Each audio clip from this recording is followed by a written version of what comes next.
As a white man, I will never be able to fully understand the impact that a single word can have, in that it can completely demean me as a person, but also my entire culture.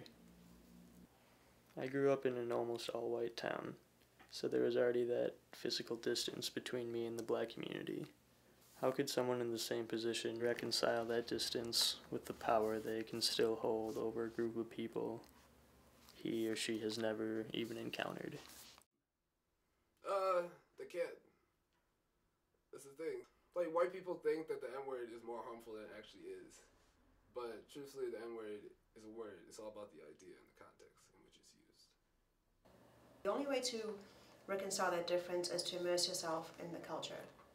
I would recommend moving to a place where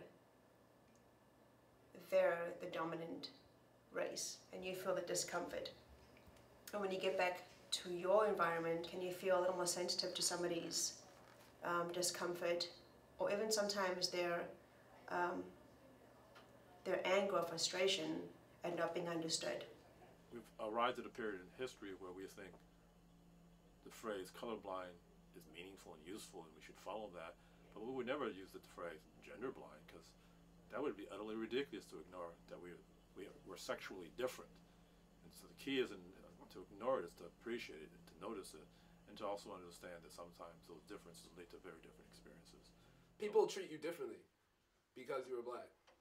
Like, every single day, for example, when I'm walking down the sidewalk, everyone will move. People that are huge walk around me, huge white guys, are scared of me because I'm black. The NAACP has campaigns saying that they want to kill the N-word. Do you think anything could really change if that day came? You can bury it, but who's going to listen, first of all? I mean, people are making millions using it. People are sometimes getting shot over it. So focusing on getting rid of one word, we could get rid of thousands of words, but it wouldn't deal with kind of the underlying inequalities we have in our society. And the NAACP has their own vision for black people as a whole. But a lot of the time, it just doesn't agree with all the groups, So it's always going to be divisive, and it just depends on the black person. The artistic value can't be denied, right? It's a term that should be exclusive to the people who own it. Take it for what it is. It isn't a nice word, and no, you shouldn't be using it. When the controversy around, especially from whites who say, well, how come I can't use that word if other blacks do, is kind of ignoring that human dimension. And I think that's a reflection of the larger issue, right? But it's not a black or white thing. It's just a people thing.